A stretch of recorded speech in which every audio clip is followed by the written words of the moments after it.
बिस्मिल्लाहिर्रहमानिर्रहीम। इय्याका नअबुदु व इय्याका नस्तईन।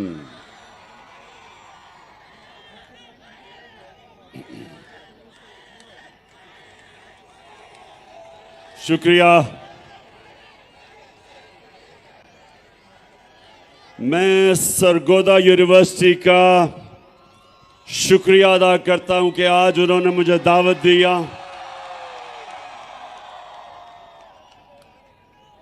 तो मैं अब सबसे रिक्वेस्ट करूंगा कि खामोशी से आपने मेरी बात सुननी है, पसंद आई तो बाद में फिर नारे मारना।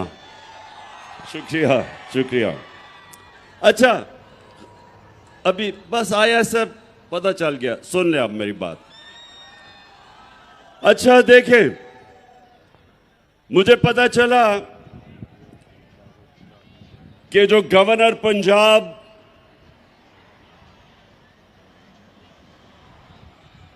सुन ले, आराम से सुनने, आज आपने मेरी बात, पता नहीं कब मौका मिलेगा फिर से आपसे बात करने का। मैं सबसे पहले गवर्नर पंजाब जो चांसलर है सरगोदा यूनिवर्सिटी का, गवर्नर साहब जरा मैं आपसे मुखातिब हूं। आप सबके सामने, सरगोदा यूनिवर्सिटी के स्टूडेंट्स के सामने, मैं गवर्नर पंजाब से मुखातिब हूं। मैं सबसे पहला सवाल गवर्नर साहब कि ये आपको किसने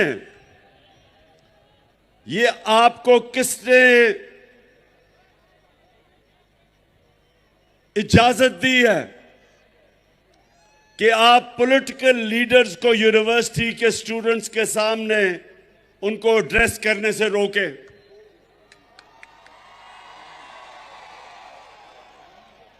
मैं ऑक्सफोर्ड यूनिवर्सिटी 3 साल था। ऑक्सफोर्ड यूनिवर्सिटी के लिए बड़े बड़े, सिर्फ बर्तानिया के पॉलिटिशियंस नहीं, इंटरनेशनल पॉलिटिशियंस इनवाइट करते थे, अभी भी करते हैं, और वो स्टूडेंट्स को एड्रेस करते थे। मुझे, जब से मैंने यूनिवर्सिटी छोड़ी, 3 दफा ऑक्सफोर्ड यूनिवर्सिटी ने मुझे इनवाइट किया है, बल्कि अभी फिर इनवाइट किया है कि मैं यूनिवर्सिटी के सामने आके एड्रेस करूं। तो मैं ये इस गवर्नर से पूछता हूं कि ये यूनिवर्सिटीज नर्सरीज होती हैं फ्यूचर लीडर्स के लिए।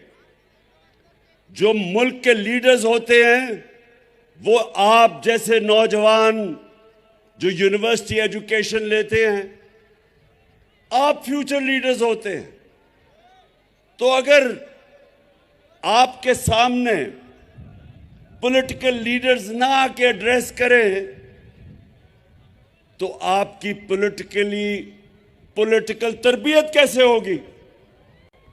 कैसे आपको पता चलेगा? आप अपना नजरिया कैसे बनाएंगे? कैसे आपको पता चलेगा कि लीडरशिप क्या होती है? क्योंकि आपने इंशाअल्लाह इस मुल्क के फ्यूचर लीडरशिप मेरे सामने बैठी हुई है।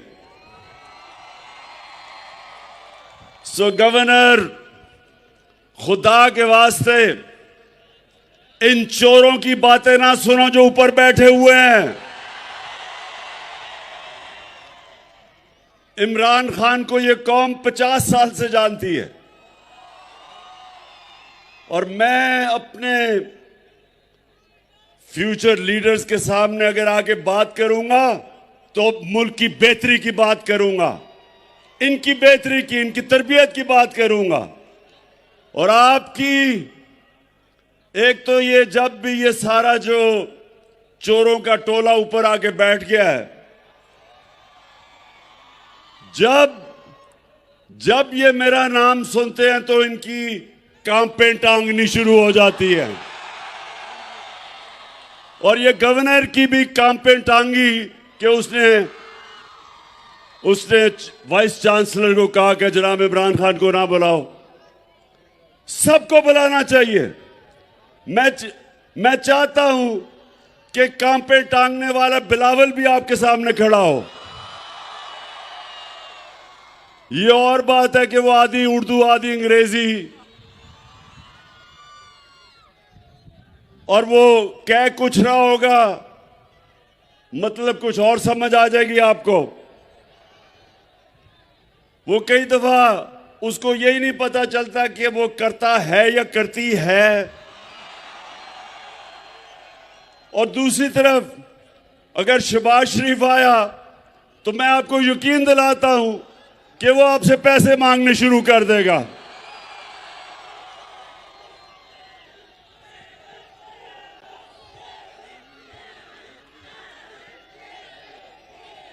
हाँ, और आप डीजल साहब को भी इनवाइट कर सकते हैं। यहां सबको आना चाहिए। डीजल बस सुन लो ना। मैं ये कह रहा हूं कि यूनिवर्सिटीज के अंदर सारे पॉलिटिकल लीडर्स को आके मौका मिलना चाहिए, अपना मौकफ रखें, क्योंकि आपकी ट्रेनिंग हो रही है। और इसलिए क्यों यूनिवर्सिटीज में मुल्क की फ्यूचर लीडरशिप यहां से जन्म लेती है। और दूसरी चीज, अच्छा जरा आपने देखें, आराम से आज आपने मेरी बात सुननी है, क्योंकि मुझे आपका जज्बा और जुनून मैं नोटिस कर रहा हूं, माशाल्लाह उबल रहा है। अच्छा अब सुनना है, देखें सरगोदा यूनिवर्सिटी के स्टूडेंट्स बहुत बड़ा फिलोसोफर एरिस्टोटल ने आज से 2500 साल पहले एक बात कही थी। गौर से जरा मेरी बात सुने, वो क्या कही थी। उसने कहा था कि अगर एक माशरे में नाइंसाफी हो, जुल्म हो, तो सारे माशरे के शहरी राय हक के लिए खड़े होंगे, इंसाफ के लिए खड़े होंगे। और जब एक इंसान हक के लिए खड़ा होता है तो वो पैगंबरों का काम करता है। सारे अल्लाह के जो पैगंबर थे सब राय हक और इंसाफ के लिए खड़े हुए थे। हमारे नबी सल्लल्लाहु अलैहि वसल्लम मक्का के जो कुफार थे, जो जुल्म करते थे, जिन्होंने आजादी राय, जो अपनी आजादी राय लेके निकले थे, हमारे नबी सल्लल्लाहु अलैहि वसल्लम उन्होंने रोक दिया था, तशद्दुद किया था लोगों पे। वो उसके लिए खड़े हुए थे। जो हजरत मूसा थे वो फिरौन के जुल्म के खिलाफ खड़े हुए थे। हजरत इब्राहिम नमरूद के खिलाफ खड़े हुए थे। हजरत ईसा रोमन इंपीरियलिज्म और जो यहूदी एलीट थी उसके खिलाफ खड़े हुए थे। सब इंसाफ के लिए खड़े हुए थे। तो दो किस्म के पॉलिटिशियन हैं। एक पॉलिटिशियन है जिसको दुनिया हकारत से देखती है, अवाम का नाम लेके इक्तदार में आता है और उसी अवाम को लूटना शुरू कर देता है, झूठ बोलता है अवाम से। इनको लोग हकारत से देखते हैं। और दूसरा पॉलिटिशियन कायदे आजम मोहम्मद अली जिन्ना। कायदे आजम एक बड़ी ख्वाब इंसाफ के लिए, मुसलमानों के हुकूक के लिए निकले थे। कि हिंदुस्तान में हमें हकूक नहीं मिलेंगे, इसलिए वो निकले थे। 40 साल स्ट्रगल थी, इसलिए आज हम सब कायद आज़म की इज्जत करते हैं कि उन्होंने अपने लिए सियासत नहीं की थी, हमारे लिए की थी। नेल्सन मंडेला, साउथ अफ्रीका में कोई सोच भी नहीं सकता था कि कभी भी खून के बगैर जो अफ्रीकन्स थे उनको आजादी मिलेगी, क्योंकि गोरों ने उनको पर कब्जा किया हुआ था। अपार्थाइड रिजीम थी, गोरे ऊपर बैठे थे, नीचे गुलाम थे। तो नेल्सन मंडेला 27 साल उसने स्ट्रगल की, 27 साल जेल में गुजारे, लेकिन अपने मौकफ से पीछे नहीं हटा। और जब तक साउथ अफ्रीका रहेगा, चाहे वो गोरा हो या काला हो, सब नेल्सन मंडेला की इज्जत करेंगे, क्योंकि उसने अपनी जात के लिए पॉलिटिक्स नहीं की। और हमारे नबी सल्लल्लाहु अलैहि वसल्लम, हम क्यों उनसे इतना प्यार करते हैं, हम क्यों इश्क करते हैं उनसे? क्योंकि उन्होंने हमें हकूक दिलवाए, उन्होंने हमें इंसान बनाया, उन्होंने मदीना में अदल और इंसाफ का निजाम लेके आए, इंसानों को आजाद कर दिया, उन्होंने मेरिट लेके आए, उन्होंने तालीम का बताया कि जब तुम इल्म हासिल करते हो तो ये इबादत में शामिल हो जाता है। उन्होंने वो लोग जिनकी कोई हैसियत नहीं थी, दुनिया की इमामत की उन्होंने। वो अरब जिनकी हैसियत नहीं थी, 2 सुपर पावर्स थे मशरिक और मगरिब में। ये दुनिया की तारीख का सबसे बड़ा इनकलाब था कि उन्होंने उनको उठा के लीडर्स बना दिया।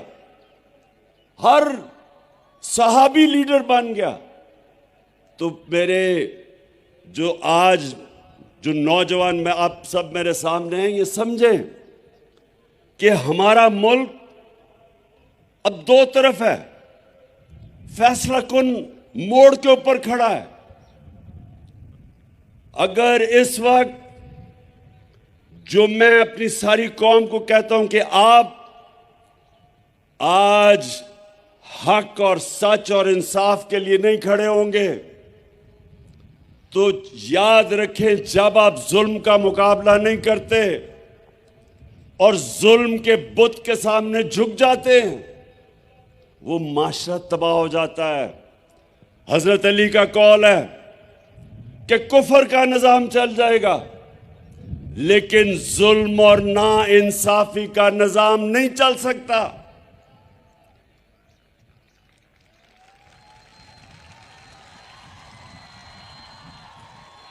और जो मेरे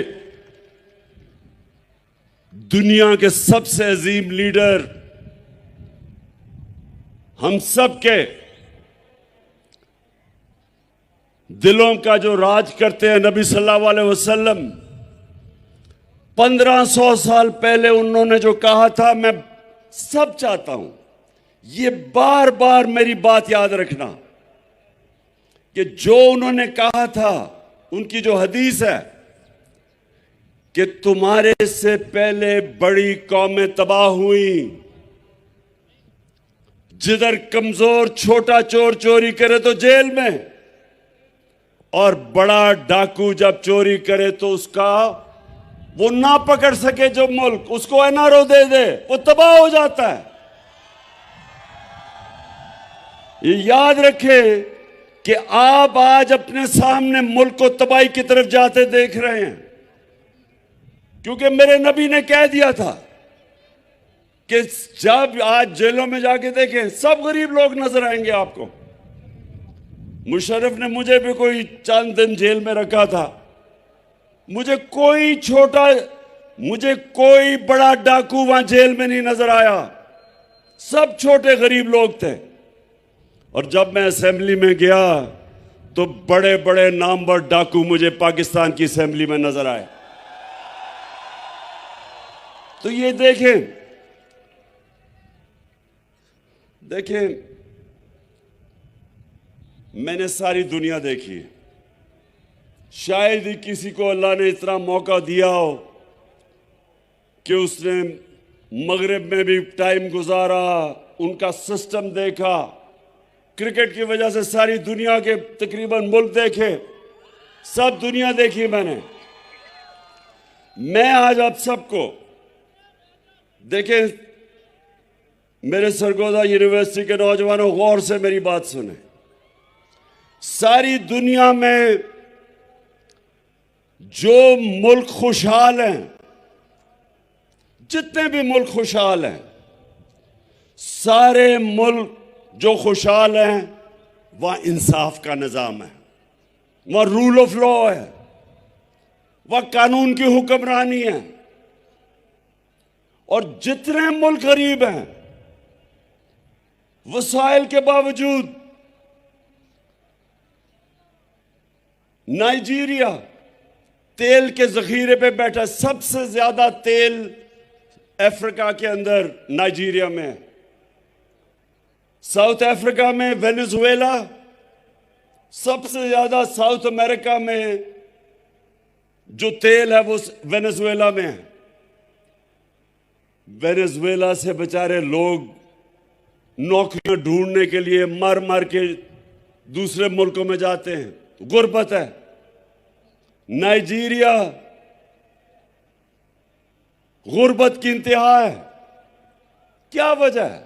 स्विट्जरलैंड, कोई वसाइल ही नहीं है स्विट्जरलैंड में। हमारे जो नॉर्दर्न एरियाज में, हमारे जो गिलगित बल्तिस्तान के पहाड़ हैं, आप यकीन करें कि कोई मुकाबला ही नहीं है। जो हमारी खूबसूरती है, जो स्विट्जरलैंड में है, उसका कोई मुकाबला ही नहीं है। अल्लाह ने जो हमें यहां खूबसूरती दी है, लेकिन स्विट्जरलैंड दुनिया का अमीर तरीन और खुशहाल मुल्क है, कोई वसाइल नहीं है। और नाइजीरिया और वेनेजुएला तेल के बावजूद गुर्बत है। फर्क क्या है? Rule of law.